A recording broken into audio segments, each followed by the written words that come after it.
Hey everyone, real quick before we dive into today's video, let me ask you a couple of questions. Do you struggle with your mindset or some of the habits that you have? Or are you currently seeking to learn and grow and getting as much personal development in your life as possible but don't know where to begin? If that sounds like you or someone you know, please send me a message on Facebook or Instagram.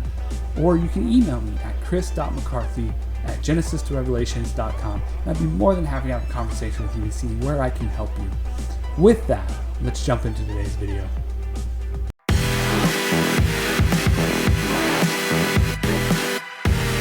All right, everybody, welcome to today's episode of Let's Be Real of the podcast. We are getting into some topic today with Derek Welsh.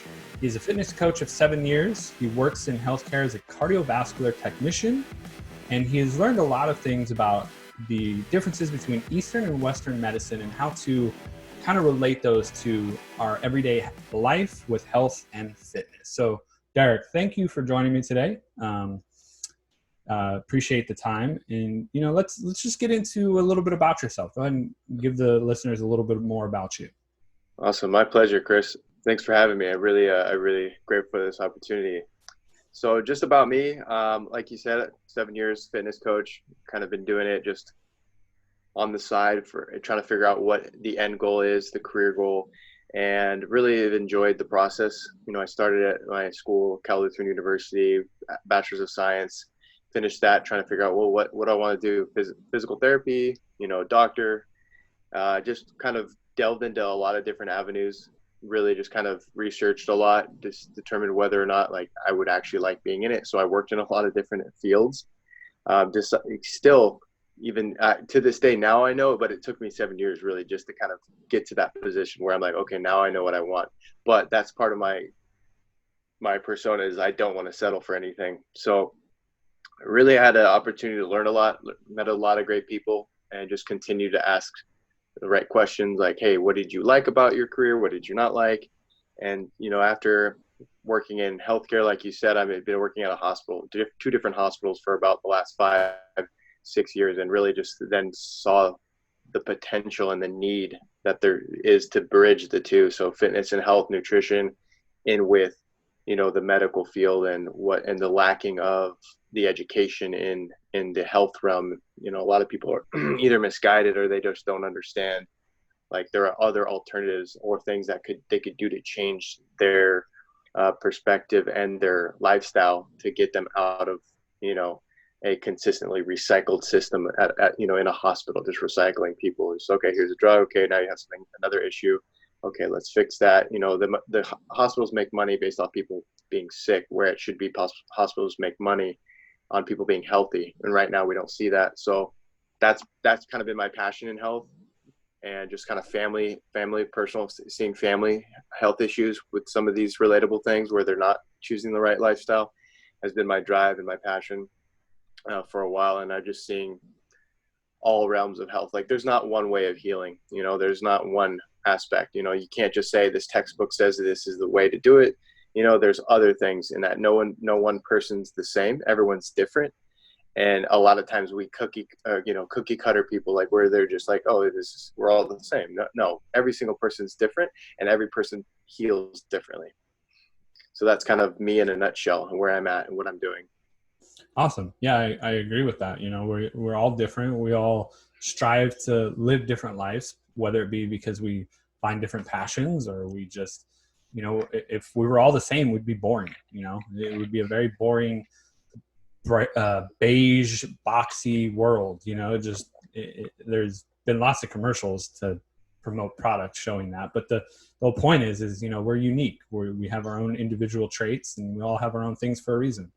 And so we do also have a lot of similarities amongst different people, like you and I. We both met through a mentor / coach, and really just have learned a lot. And and even just us talking over the phone and other times, we found out we had a lot in common, even though we are unique individuals. So one of the things I want to ask you is based on mentoring / coaching, what drew you into that? Where were you at in your life that was like, hey, this seems like a good option right now? It's a great question. Yeah, so a lot of times we try to do things on our own, and for a while, I was doing that. I just got to figure it out on my own. I don't want anyone's help. I don't want anyone's, pity. I did have. I'll just tell you real quick. This kind of is a side story. Just my dad struggled with cancer and passed away when I was still in high school, and that was a big drive for me to continue. Why did this happen? What went wrong, how come you didn't get better? And then, finding out later again with what I spoke with in the beginning is that there's a lot of disconnections in people have lifestyles and what they eat, and that all affects us in the long term. And, some more than others, some genetically are superior, just through, years of differences, but I was, really just like, no, I don't want to be pitied. I'm going to do this and figure it out on my own, and then eventually realized like, holy crap, I'm so lost. I have no idea what I'm doing, but I have a kind of a general direction, a kind of general sense, which led me to, like what I said before, just different avenues. And I met some great people along the way. I remember my first real mentor was, like someone I really connected. It was one of the colleges, another different college I went to, and this was health and fitness, and his mindset was huge. And it just like, holy crap, like I love like your outlook on things, and I want to talk to you more. So I still communicate with him every so often. But it was like the first time I realized like I'm not alone. Like I need people to be able to build me up. It was just I wasn't meeting the right people, and I didn't really connect with anyone yet. And I wasn't really looking. It kind of just like it was a professor of mine. I was like, oh wow, I really connect with this person. And so after that, I started really seeking people who would build me and make me better. Whether it was in the health and fitness realm, the medical realm. So I that's what I started doing. Is like, okay, I need a mentor for everything I want to do. Like I had my fitness mentor, then I had my entrepreneurial mentor, and then like the medical doctor mentor or the nurse mentor. Just someone in each realm. And that really pushed me to see the value in it. It's so important to know that no man's an island. Like we need people to build this up. We need people to have a community.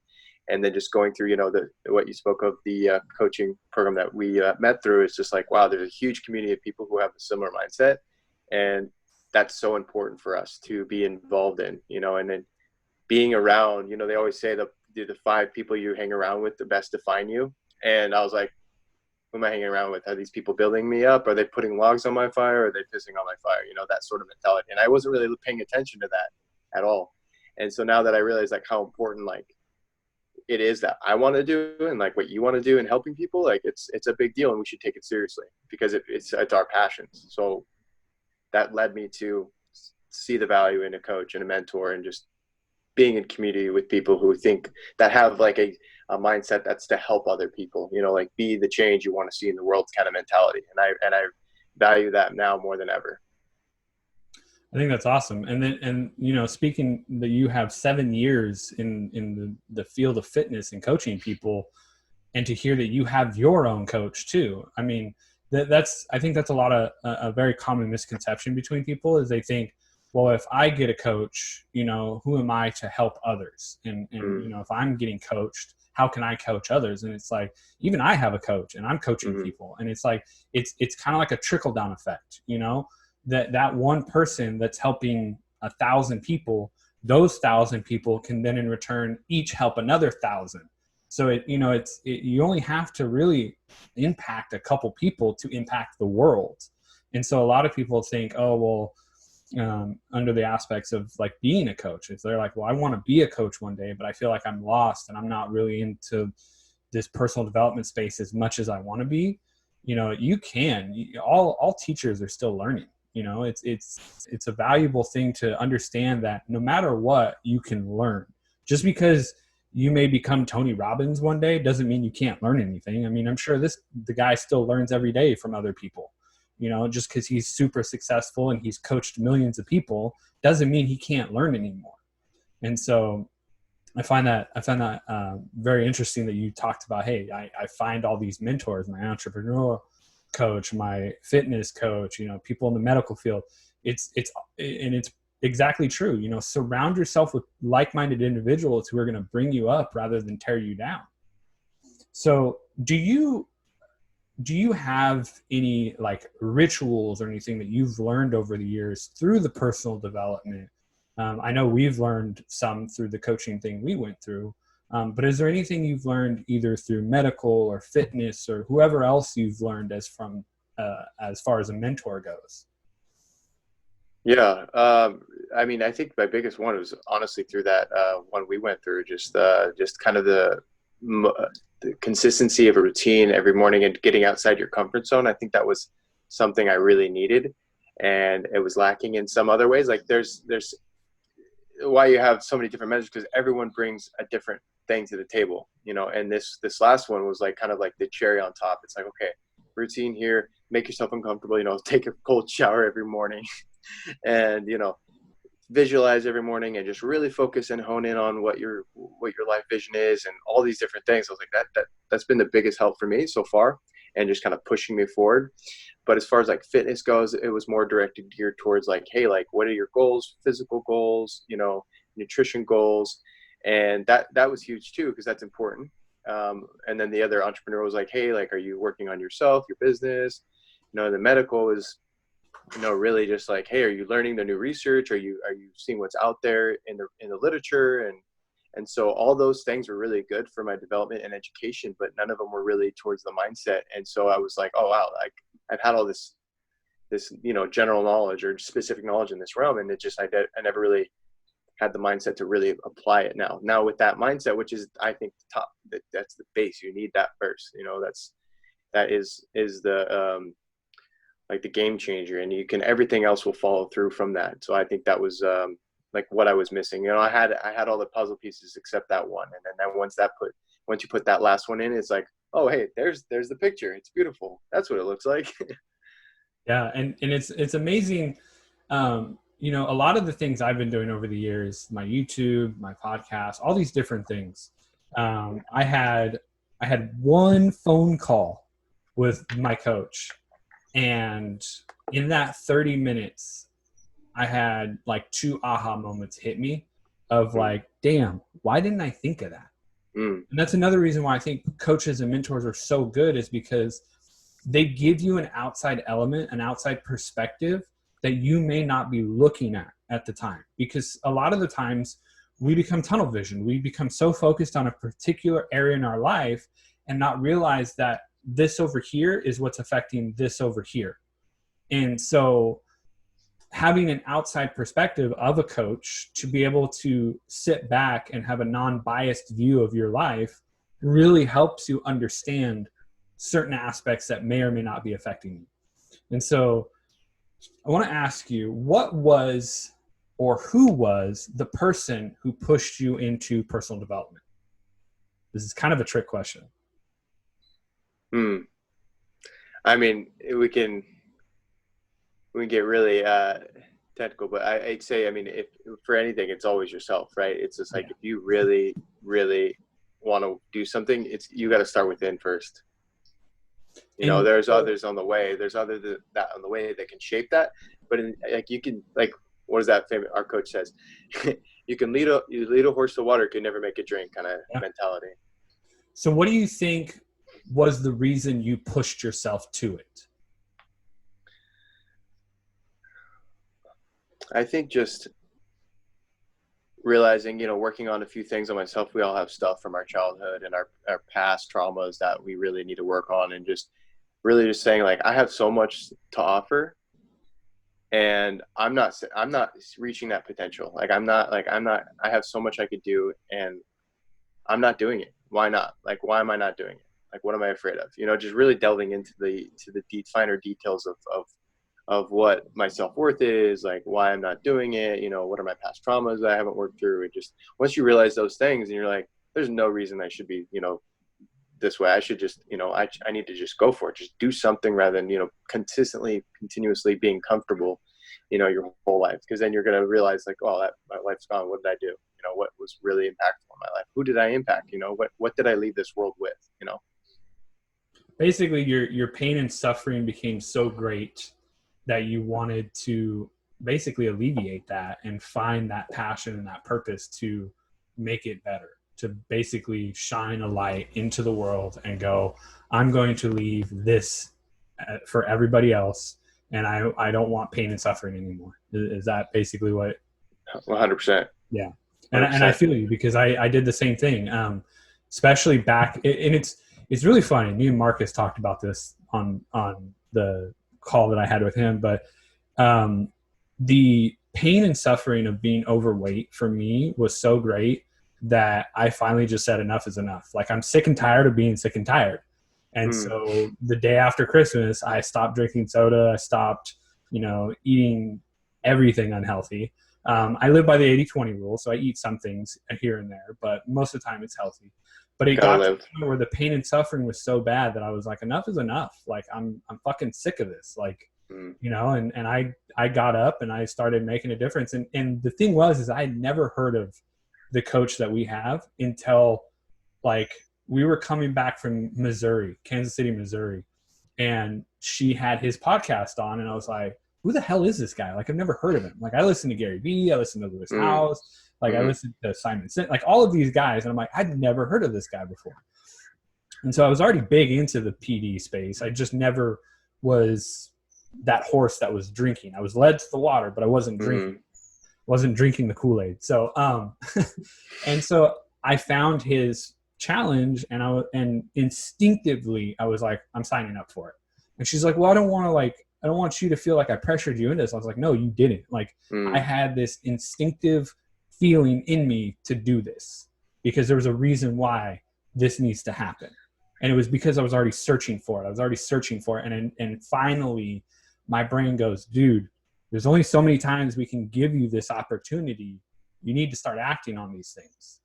And it's one of the biggest challenges we face. Like, we are our own worst enemies. We get in our way. And if we, when it comes to health, when it comes to fitness, when it comes to building a business, anything, it all starts here in the mind. And, there's so many ways that you can be taught. There's so many ways you can be, quote unquote, brainwashed, because you're washing your brain with whatever you feed it. So, and brainwash is such a negative term, but it isn't. It's the act of washing your brain with information, whether it's positive or negative. So when you do that, you help yourself get to a point where you start to look at that pain and suffering and go, I don't want that anymore. How can I fix this? And so I feel like me and you, we both went through that little bit of pain and suffering to finally realize, hey, you know what? I need help, and I can't do it by myself. And this is why we searched out a coach and a mentor and all these other things in different aspects of our life. It's not just, oh, I'm going to do it just for fitness. Like, you'll realize that everything starts with the mind. And I mean, there was days where I did not want to work out. I fought with myself. I didn't fight with my wife. I didn't fight with my daughter. I didn't fight with the neighbor. It was myself that I fought with, because we're the ones that get in our way. Now, take for granted, if the gym closes, they're going to, they're the one forcing you not to be able to go to the gym to work out, but you can obviously find a different way to work out. You can work out at home, you can go for a run, whatever. Like, where there's a will, there's a way. So, I find it very interesting that many people are probably right now, especially during this whole, global catastrophe that's going on, all the different issues, people are probably searching for answers right now on how to get out of suffering. And so I that's one of the reasons why I wanted to talk to you about your journey with that. And so when you started kind of going down that road, what were some of the emotions and feelings and things that you were feeling as you started to kind of search out and drink the water that you were leading yourself to? Yeah, definitely a mixed bag of emotions. At first you're like, oh man, I'm kind of nervous. Is this really what I want? Am I deserving of this? Then the self-worth questions and all those come up. And then you just start to get in it. Once you force yourself in it, you're just like, oh wow, this is amazing. And then you kind of go through that honeymoon phase where you're in love with it and you're doing it. Then you get, oh man, if you go too far, you're like, oh man, now I'm burnt out. I don't want to do it anymore. It's just like a roller coaster of emotions you're going through. And then you start to see results and you start to see like what it's changing you into. And you're like, oh man, this is real. Like, this is what I want. And then you just have to build off that. But then there are times when you start to go back, and you got to have your mentor, your community, your groups like, hey, we got you.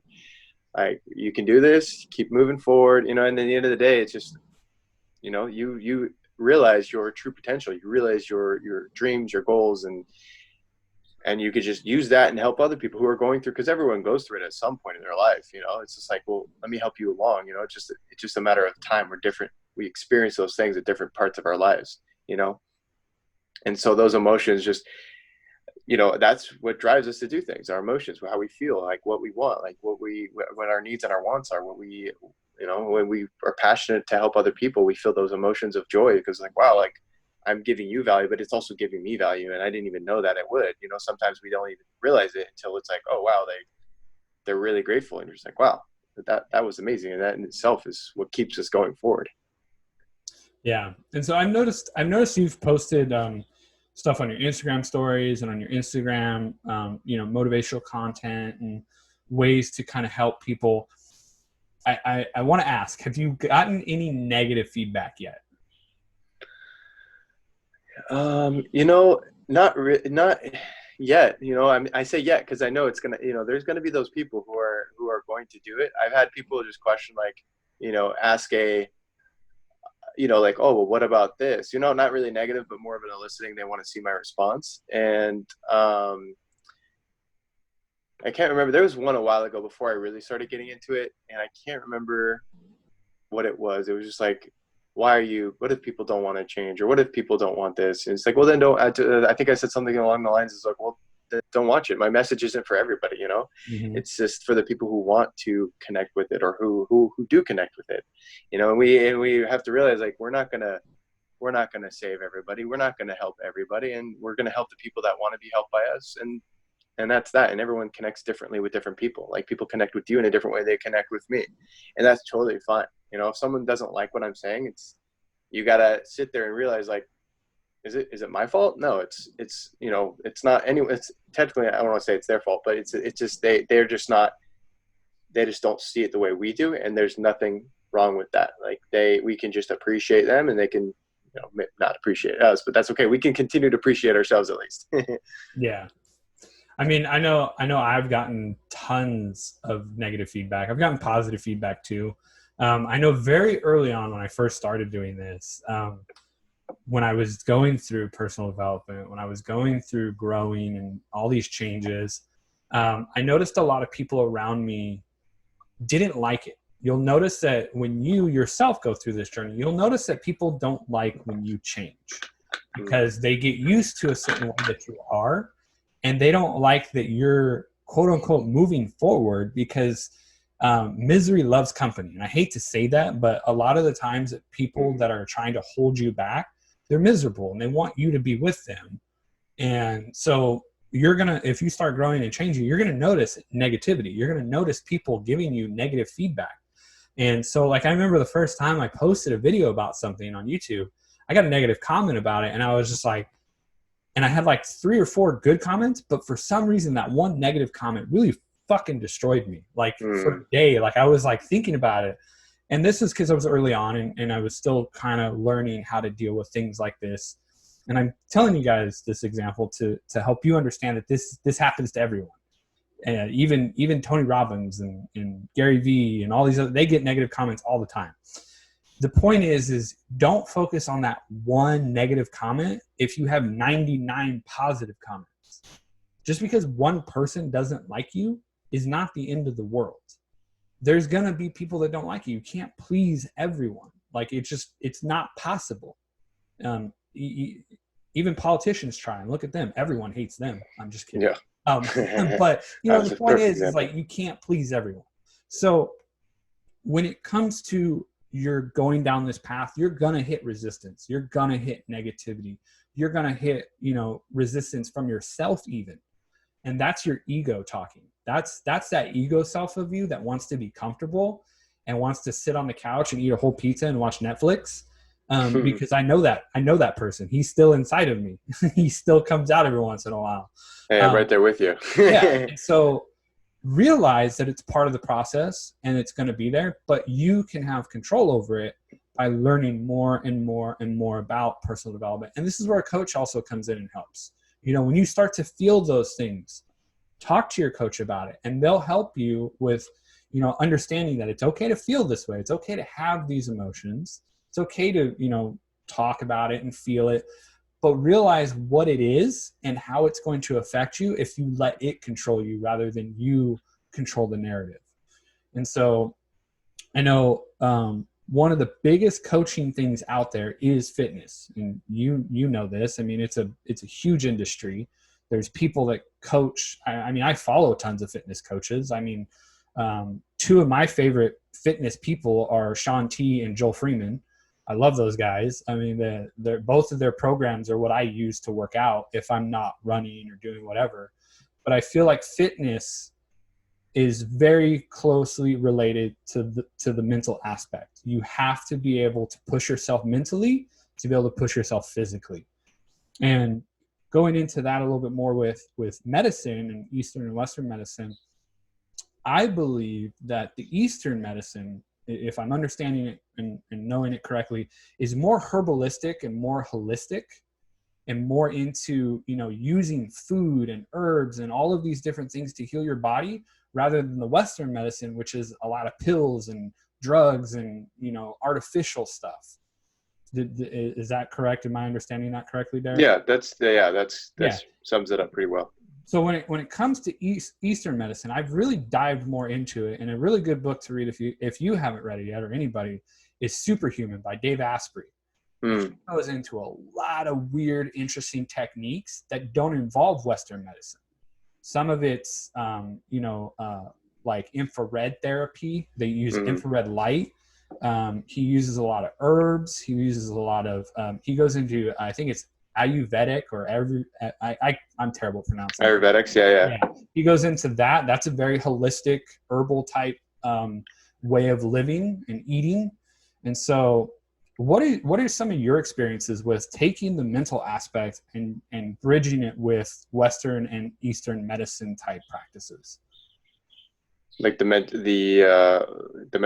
of the person itself, or the society, the governing body, like of Western medicine? Both. Like the individual? Both. Okay. So I think the perspective is a lot in the Western side is money. And so that is huge drive for people to an incentive. A lot of, like, just going into how the pharmaceuticals work, it's like they have to spend millions, if not billions of dollars to produce something that may or may not work, right? So they want it to work, right? Otherwise they're at a loss. So if it doesn't work, then they're, okay, well, that's a bummer, let's try to do something else.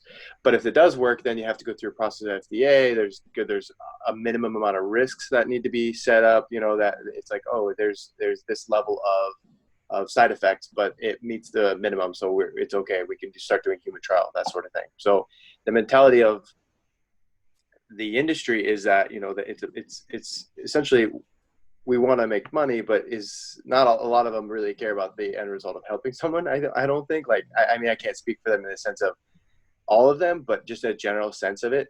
And there are some that are really beneficial. Like I say, like you said, 80-20, I also say 80-20 for like the ones that are actually beneficial, 20% of those pharmaceutical drugs coming out, and 80% are either just copiers or fillers or just things that are just like, oh, well, it maybe works, maybe it doesn't. But those 80% that they have can be replaced by most likely lifestyle changes, nutrition, and different things, where the mindset on the Eastern side of it is, well, I just want to help people be healthy because I'm healthy and I live this way. And so I want to share that with other people. Whereas most of the people making those pharmaceutical drugs aren't on them, right? So they're not taking them. So they don't have that empathetic view of it. Whereas where on the Eastern side of it, people who are promoting it, it's like they've been through it. So there's more of an emotional attachment to it.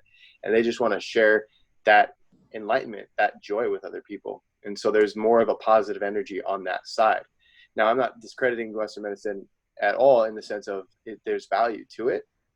If there are things that people need that they're born without, they're born without a certain hormone, they're born without a certain, process or something that they need, that Western medicine medication, or they're at the, emergency happens. They need some medication to help them get through an emergency traumatic experience. Like, there's things that are very beneficial. It's just, it's so big and so powerful that it just kind of, it's hard to filter out like what is good, what isn't, So there's the two sides of the spectrum, and a lot of times, most of the times, they don't commingle because one works against the other. It's like, well, if they're more in the health and the lifestyle and the Eastern medicine, then they're not going to need my drug. So I'm not going to make money off that. So I don't want to promote that. So then people, and that those billions of dollars that they make from these products, that they recycle into advertisements, incentives for doctors to promote, textbooks, medical textbooks, talk about them, and nothing talks about the other side. And this is a quick side story. This is the reason why I didn't go to medical school. Like, I took the MCAT twice. I was all set for going to med school, and I realized, like, how long is your nutrition course that you give? A week? Wait a minute, what? Like, you only give some, give a week, some don't give any? It's like, but I get 2 years of pharmaceutical education? That doesn't make sense at all. There's no balance there at all. So I was like, I don't want to be a part of this. I want to make my own way. And it's unfortunate that it's like that, but that's the reality of it. There's power in the money that they produce. There's not as much money. You can't make money off something you can grow, per se. It's not as, you can't market it or patent something that's naturally acquired in nature. But if you can restructure a molecule and make it inorganic and change a few carbon bonds here and there, and then now you have a synthetically created man-made thing. Well, you made that, so now you can patent that and make money off of that. So there's a huge discrepancy between that. So, it's greed versus just positive energy, essentially. Yeah, no, I totally agree. Like, big pharma is the fourth largest economy in the US, and it's sad. Like, I agree with you where there are some medicines that are great, and I don't discredit that some Western medicine is essential, because I look at medication as a last resort. Like, if I've exhausted all of their options, that's the only option, then yes, I'll go with it. But for someone like me who grew up with a mother who was a nurse, she never gave me antibiotics unless I absolutely needed it. Like, I've had it twice in my entire life, because she knew how bad it was. It's actually terrible for your gut health too. Beside the point. I think medicine is a last option, because a lot of the things that they sell us is it's to treat the symptoms of the disease, not the disease itself, which is terrible. But that's their marketing setup, because if they cure your disease, you're not going to come back and buy any more medicine. So they're going to keep selling that medicine to treat the symptoms, but never cure the disease, because then they have you for life. And so there's a lot of medicine out there. Now, I say this as a disclosure that this isn't going to work for everyone, but there's a lot of people out there that if they're on blood statins or blood thinners or different medications that do certain things that treat certain symptoms, a lot of it can be healed through food. A lot of it could be healed through changing the lifestyle that you have. And I know a lot of people, including family members, who have done this, and they don't take those pills anymore at all. And so it's one of those things where, like, I know myself, I went to the doctor and had blood tests around and stuff, and they said I was pre-diabetic. I was 250 pounds and super overweight, and I was pre-diabetic. Now I go back and get a blood test, I'm perfectly fine. And all I did was change my diet. And so a lot of things can be solved through just diet.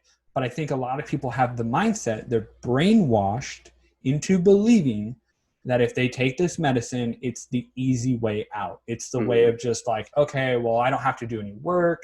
And I know not everyone thinks this way, but this is how a lot of people think, because they're like, oh, well, I'll just take a medicine and this pill because the doctor prescribed it and he went to medical school. He knows more than me, obviously. So I'm just going to listen to him without doing any research. And so I'm just going to take this pill and hopefully I don't get any side effects. I'm amazed at how many side effects are in some of these things. Like, even a pill, like, and this is kind of a touchy subject, but even the pills that help with depression may cause depression. Like, what the fuck? Like, that doesn't make any sense to me. Why would I take that?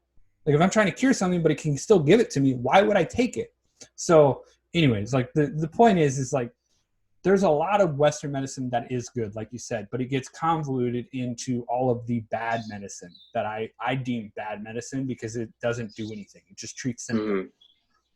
And so a lot of the reasons why we have this mindset forced upon us of, oh, well, holistic doctors don't know anything. Holistic doctors are all woo-wooey, and they, their stuff is not real. when really the Chinese and Eastern medicine, they were doing this stuff in like the 1600s, and they were living long lives. The longevity of their lives was good because they had good diets, they had good remedies and stuff.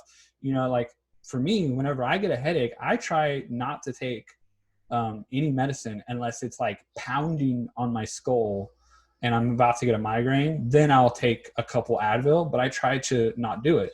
Just like when I get sick, I just go and sleep, because sleep is one of the best medicines for your body.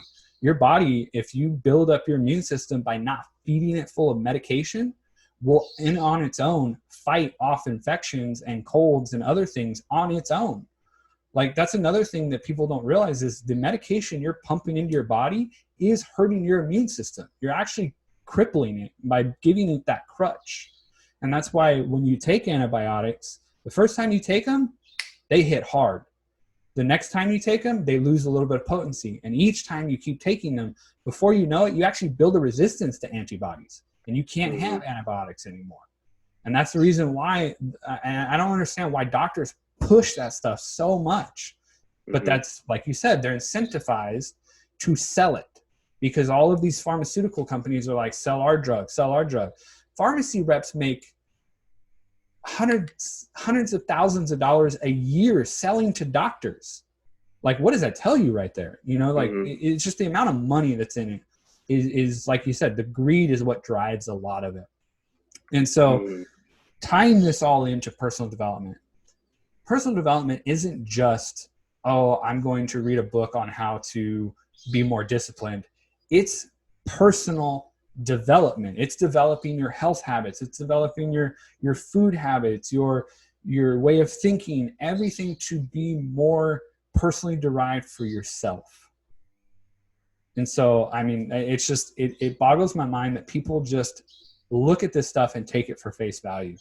And so the people that if you guys are really looking into personal development, I mean, I've read tons of books, and I don't agree with everything that's written in the books. I mean, just because somebody says it doesn't mean it's true. You have to take into account that we all have our own beliefs and opinions, but when it comes to medical, scientific facts, it's a little bit different. I mean, if they say smoking kills you faster, I'm going to believe that because, they've done studies on it. But if somebody tells me, oh, if you don't wake up at 5 o'clock every morning, you're not going to have the best day of your life. Well, I think that's an opinion, because I get up at 4 o'clock in the morning. Some people get up at 5, some people get up at 6. It's just all relative to what you want to do. It's amazing. Like, one of the funny things to go with scientific data is sleep. Now, sleep is very important. I'm sure you can attest to that, depending on how much. In the Superhuman book, he actually, there's a study they did over 30 years of testing people and recording their sleep data and everything. They actually said that 6 hours of sleep is the best amount of sleep. And I thought that was interesting, because we're always pushed to have 7 or 8. And honestly, it comes down to, again, yourself. They show 6 hours. I know for me, I can sleep off of 5 to 6 hours and be perfectly fine. Other people I know have to have 7 to 8 hours. A lot of that comes into your thyroid. A lot of that comes into your gut health and a lot of other things. But you have to go through your personal development and find out what works for you. 100%. So, yeah, I mean, so going into your fitness coaching, do you push your people that you help to look into personal development as a way to really up their game and kind of help them understand, hey, mindset is important for this. And then as you learn mindset for just fitness, apply it through all aspects of your life. Do you ever do that? When I first started, it was more just on the lines of motivation. Just get yourself going, get yourself moving. It was all related to fitness and nutrition. Now, after like where I'm at today, now I find myself doing it to everyone I talk to. I'm almost like, hey, so what's going on in your life? And I'm really just asking those empowering questions now, and it's spilled over into now my fitness, and it's something I've been really incorporating now even more than ever, just because the value I didn't see, or I didn't see it. I just didn't think of it as important because I was so focused in on just like the health and of the body and nutrition, and not so much the mindset, which I was trying to teach motivation, like trying to have people intrinsically motivate themselves, because I was at that point just the extrinsic motivation for them. So they're, but I want them to, be able to be self-sufficient. I want to teach them how to fish so they can cook their own food, kind of mentality. But mindset is huge, and so that's something I've been working on adding in now. And from the little time I have really focused on it, it's been really impactful. So I'm definitely seeing the value of it more than ever now. So for yourself, what are a couple things that you do to kind of motivate yourself? Because I know for me, we all transfer back from time to time from a beautiful state to a suffering state. And so when we do get into that suffering state, we have to motivate ourselves. We have to first be aware of it happening and then realize, hey, we do X, Y, and Z to motivate. So what are a couple things that help you motivate yourself back into that beautiful state? Yeah. I think music for me has been the biggest. I know it's different for everybody, but just listening to like Hans Zimmer, do you know that producer for most of so he produced or the composed for the Batman movies and for Inception, for Interstellar. So he's just like that intense orchestrative music, or some of the the ones on online you can listen to, just this empowering music, and then you start just, oh man, it's getting me pumped, ready to go, let's do it. That, and just kind of self-talk. I think it's just being better at writing and self-talking, okay, what is it I need to do? Like, what am I not doing? And that's something I've been lacking and working on, is doing the self-talk and doing more journaling. I was never really good at writing stuff down because I could never read it once it was written down on the page. I didn't know what it said anymore, but I've gotten better at that too. So it's music for sure, but then there's the value of journaling and just talking to yourself, asking yourself the right questions. Well, you definitely went into the right field if you have chicken scratch as your handwriting. Yeah. Doctors and medical professionals, it's just like scribbles on a paper, and you're like, well, what is that? Oh, that's Zoloft. You can't read that. So, I love music. Music is definitely one of my favorites. I'm big into like Alan Walker and Avicii and all those. Same. I like the house music. It really pumps me up. I definitely have it playing during my cold showers. It helps me do 10, 15-minute cold showers. So I really like to dive into those. And they say music has a lot of the same effects on your brain, like your dopamine hits, as cocaine and sugar, which is really so if you didn't know that, like that. So you're calling me a drug addict, is what you're saying? Yeah, you're literally pumping cocaine into your eardrums, is what you're doing. All right, great. I'll keep doing it. I mean, it whatever works, right?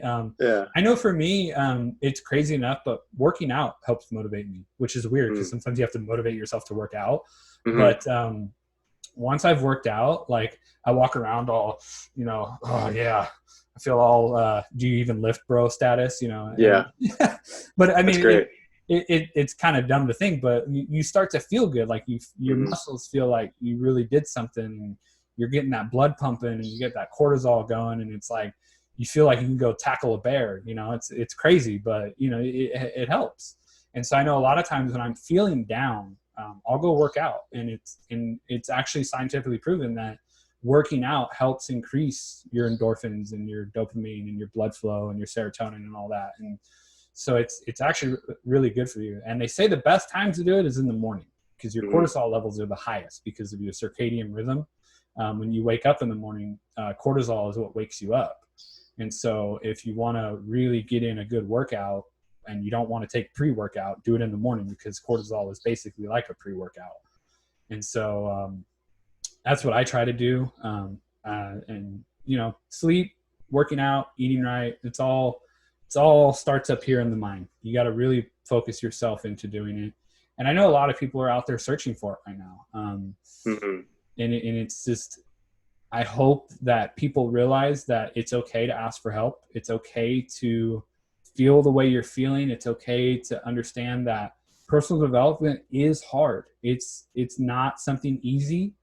I know for me, it's been a very, very painful growth. And I'm not saying this to like discourage people from doing it, but it's a good pain. Like, for instance, working out, when you have that pain from working out, that's you growing. That's your muscles physically tearing and rebuilding themselves to be stronger. And you do that with your mind. I mean, there's days, like when we were going through the 14-day thing that we were doing, they told us a third of the days, you're going to have really, really amazing days. You're going to feel like you're on top of the world. A third of the time, you're going to feel like it's just a normal day and you're like, whatever. But those other last third are going to be the days that push you, that make you feel like you can't get up, that you're done and there's nothing else you can give. And you're at your limit, but really you're not. You know, when you feel like you're at your limit, you're really only at like 40%. Push another 60%. And I've noticed that when working out too. I'll be doing push-ups or something and I feel like giving up, and I'm telling myself like, oh, I'm done. Like there's no more I can do. And then I have to push through that mental barrier. And that works with everything in life. You have to push through that mental barrier of, no, you still have more to give. You know, if you think that, you know, and this works with building a business, this works with, you know, writing, with anything. When you think you're at your limit, you can push further. And that's what personal development teaches you. It teaches you that there are no limits. You're setting your own limits. And so if you learn to push through those limits and ask people for help to get you through those, the world is your oyster. You can do whatever you want. I agree, man. That is some good advice. So, wow, man, I think that was some good stuff today. I know.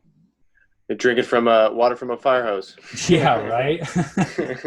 So, do you have anything, like any services that you're offering currently? Are you helping people right now as far as coaching for fitness or anything?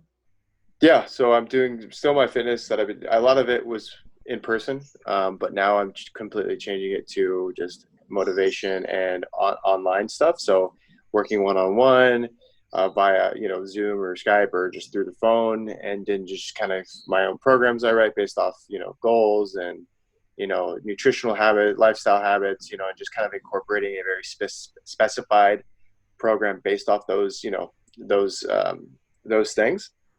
And then just keeping accountability. But now with the extra I'm doing is adding the mindset, like, you know, coaching. Hey, like, where are you lacking in? You know, why aren't you doing it? You know, just like those big questions, just to get people to, you know, do it. Like they want to do it, but why aren't they doing it? You know? Yeah. So. And if people are looking for you, where can they find you to get in contact with you?